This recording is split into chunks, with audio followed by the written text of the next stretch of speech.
America? Welcome to Juiced Up. It's a little show where I, Rachel Von Orania, I talk sports, and today I'd really like to just give the Houston Texans a very big, heartfelt, warm thank you. Thank you, Texans. Why? Why, you ask? Well, because the Texans are a gift. No, seriously, the Texans are a gift to people like me who need to continue a stream of chaos for the sake of content creation, to make videos like this. I mean, all the Texans do is bring shame upon this great city and continuously torment their fan base. And to the fans for that, I am sorry. I feel bad for y'all. But selfishly, I'm really grateful for their incompetence. And this week, well, their incompetence came in the form of blowing their shot at the #1 overall draft pick by beating the Colts on Sunday. And it's just, it's just kind of funny to me. It's really funny that this offense that couldn't figure anything out all season, an offense that couldn't figure anything out from weeks 1 through 17, they have suddenly decided that they would figure it all out in week 18. And ironically, when they had so much at stake, right? The future of the franchise is presumably on the line with the #1 overall draft pick.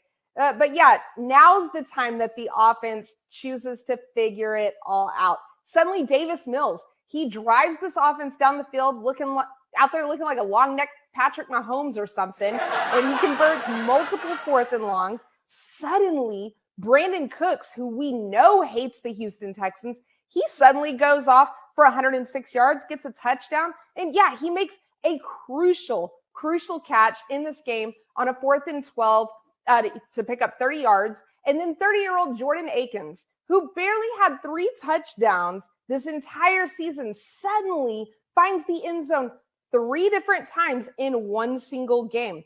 And so now that the offense has suddenly figured everything out, the Texans go on to win this game, but they lose the battle.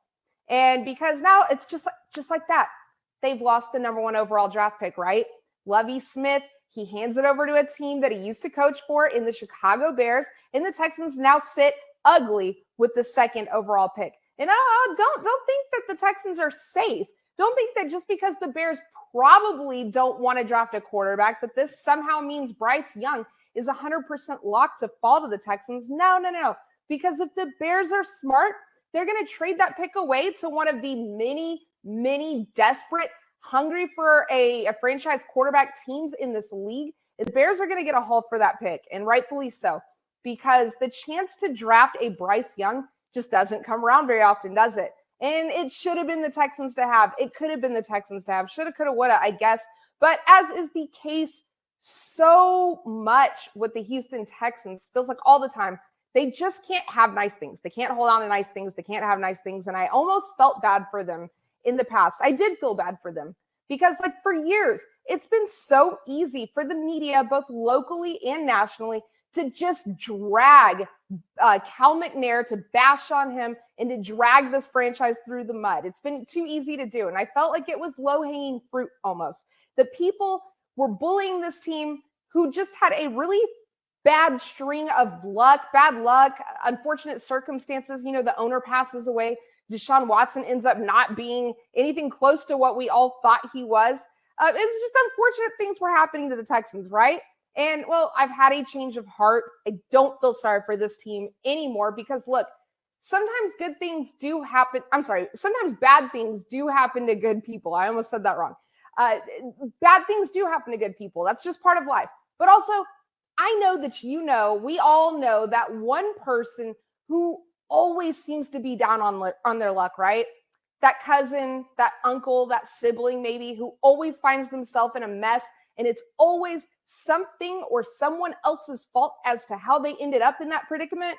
And, they probably need to borrow some money. They do need to borrow some money. And when it comes time to pay you back, they're going to do it. But whenever it does come time to pay you back, there's always an excuse as to why they can't pay you back. And they postpone it. They push it back further and further. Guess what?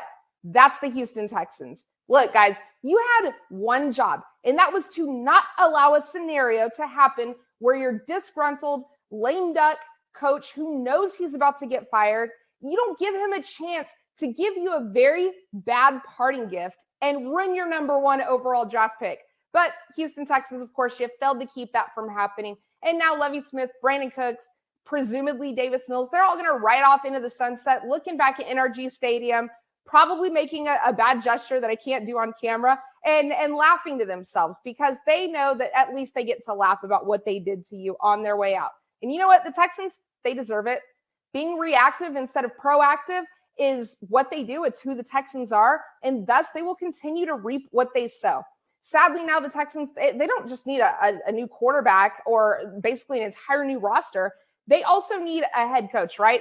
And it's sad, but I'm convinced that a really good, successful coach like a Sean Payton, I don't think there's a chance in hell that they ever truly consider coming to coach this franchise and to steer the ship in the right direction. The Texans can't have nice things. And I think successful people know that about the Texans, and that stinks. That stinks for the city. That stinks for the fans. The Texans, they're going to continue their incompetence. They're going to continue to lose their fan base. But you know what? Thank you, because they also continue to give me content. So thank you, Houston Texans. Guys, that's it for now. Thank you for tuning in to Juiced Up on GallerySports.com. That is your one-stop shop for immediate inside information. I am Rachel Von Orania, and I will see you mañana.